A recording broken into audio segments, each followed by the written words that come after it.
At the end of October, I was lucky enough to win the Harder-Steenbeck contest for a free airbrush, um, and it arrived pretty quickly actually. The box is a little banged up, but I'm about to do an unboxing and we'll take a look at what the contents are like and what the airbrush looks like.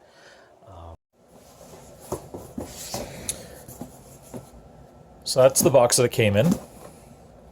Like I said, a little bit banged up, but the box is pretty big for an airbrush box, so I think they've shipped it in something that can withstand that kind of damage. So now we're going to get things opened up.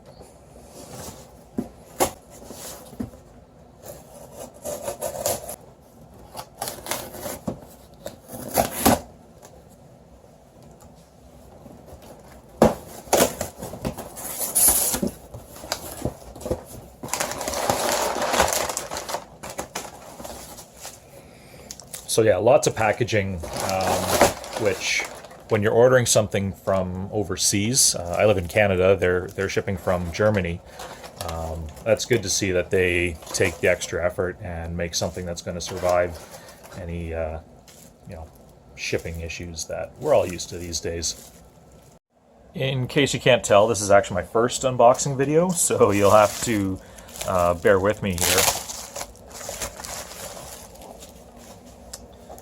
Oh, it's kind of cute. It's wrapped up in a like a little present. So that's pretty nice of them. I like that little personal touch. But I do like the wrapping paper. That's pretty awesome branding. Okay, the Infinity Airbrush. Very nice.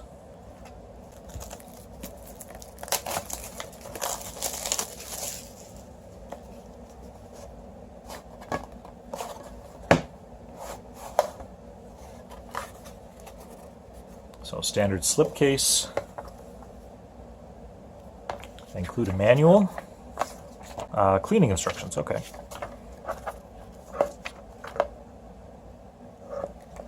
Nice little instruction book. That's in multiple languages.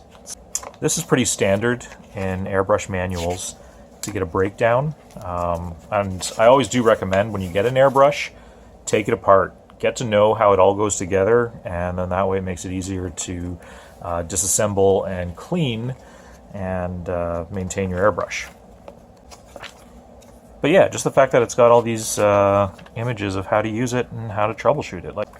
I appreciate that extra little touch because a lot of other brands don't have that. And oh no, that's nice. That's a really nice case. All right, so yeah, I popped it open with the latches here. So piece of foam, I guess, just helping to keep it compressed. And there you go. The Infinity Harder-Steenbeck, made in Germany. And what was unique about this competition is that you can see that skull right here. Just a really nice etching for a Halloween competition. So that kind of exclusive, that's really nice to have.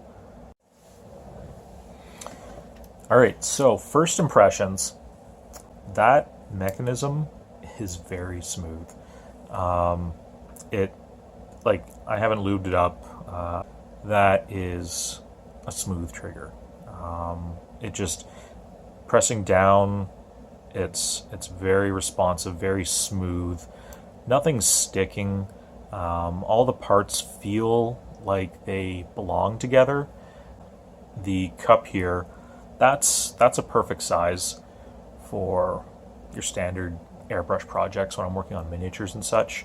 But you'll notice here that there is also another cup, and this just easily unscrews. There is a washer in there, and then if you're doing a larger project, whether that's terrain or you know, extended use, painting an army, priming an army. There is a larger canister here, which that's a great feature to make your airbrush more versatile. Because if you're spending a bunch on an airbrush, the more that you can do with it, the better. So not having to have two airbrushes, one for small jobs, one for large jobs, that makes your investment all the more worthwhile. I'm not sure which needle this comes with. I'd have to double check.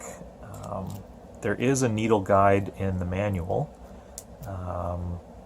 and that's right here.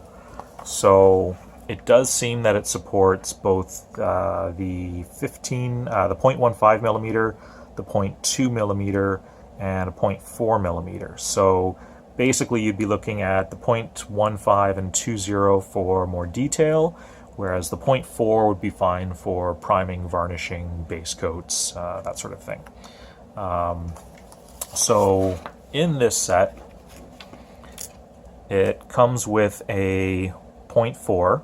So this is probably one of the higher quality needles, so I'd have to look that up. Oh, and actually I'm noticing the InfinityCR, it actually has a small skull. I don't know if you can see that. So it's the InfinityCR skull, just to represent the special edition there. Yeah, so again, from a versatility standpoint, the fact that this comes with an extra needle, as well as the nozzle and such, so that if you want to do other work, you've got the larger cup, you've got the larger needle. So when you're looking at the cost of something like this, it's going to give you kind of the ability to do the work that you might find easily done with a couple airbrushes, but you can do it all with a single airbrush. The other thing too is having that indent from a comfort standpoint, from a weight standpoint. Oh, good. I've still got, you know, a nice balance against the end of my hand. There is a cap for the needle. Again, like that's something that I've kind of made for my other airbrush. I actually have a nice machined piece there. That's a really nice feature, just to protect your investment. I mean, again, like, yeah, you might be spending a little bit more money, but you're getting something that they're definitely thinking of the end customer and wanting to make sure that that you're satisfied and that this thing goes as far as it can. Normally, when I pack up an airbrush, I'm pulling the end out of the needle just a little bit, right? Like that. It's really nice. So, something else that it comes with, on airbrushes you're used to having some form of a protection even around the needle while you're working with it. This actually comes with a couple removable versions, and that's interesting. I'm not used to that. Usually it's just something you screw on the end of it, whereas in this case, like the protector, the protecting cover, this just slides on. There's also what they call a distance cap, and that goes on, and yeah, that allows you to work close to things, slide around, and again, protect the needle. Something else that this comes with, and not all airbrushes have it. I've found that generally you spend a little bit more before you get it, but it has an adjustable back point here. You can set the backing to a consistent point that you're pulling the trigger back for the paint flow, and it limits exactly how far back you're going.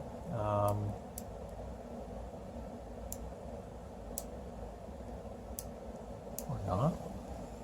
Yeah, it doesn't seem to go flush. Now All right, so I got this figured out. Yeah, so basically this part here allows you to set a standard distance that you want to work at. And you'll notice that when it's all the way screwed in, it actually connects with the tightening part here. And now the nozzle, or the trigger, doesn't pull back at all. So you can set a very small amount to pull it away just by turning it a little bit. You can pull back a little bit, or turn it back even further. You can pull back further. It looks like, so there's a button here that you can press, and that extends this part forward.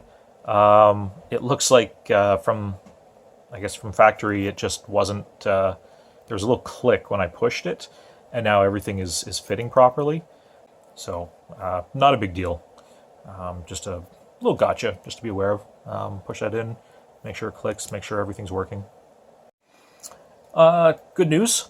This is the air hose that I have for my Wada, and it would seem that it is compatible with the Steenbeck Airbrush. So, perfect. Now, something else I'm also noticing, as I unscrew the various pieces, screw them together, this part here, I think there's a tool here.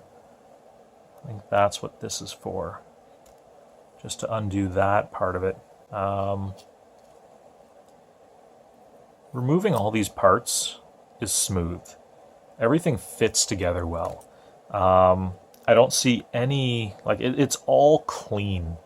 And it just, everything feels like it's meant to go together. And that was something that, I'm really happy with the results of my Badger.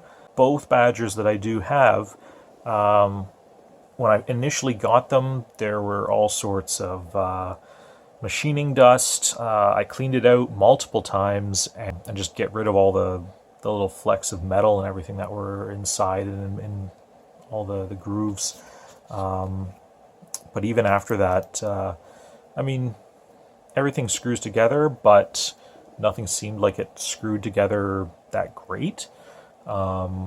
Whereas with my Wada, I felt that both my Wadas, they fit together really nicely, but the Badger seemed to give me better results.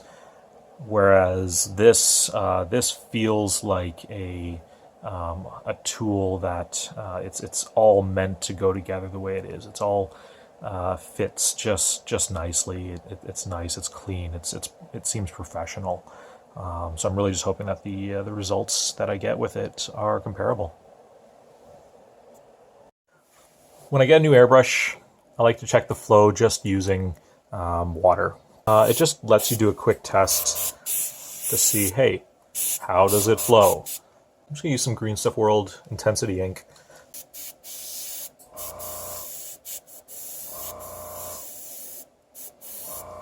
So what I'm noticing right off the bat, I've got a lot of control over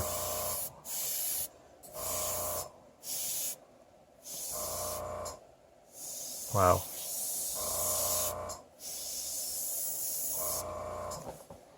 So it's creating a really nice result, nicely blended edges.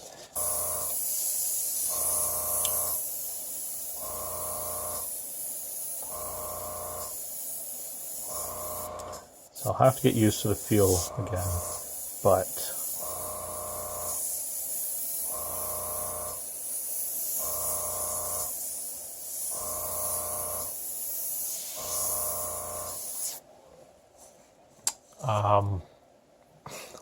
it feels so good. Yeah, I'm really happy with this. What's unfortunate is I'm in the middle of not in the middle. I'm at the end of a project with painting up some Infinity miniatures, and I'm going to do a few work on probably a few solo minis before I pick up my next project, which is going to be bolt action. But once I finish my Infinity, I'll be able to airbrush some of the solo minis,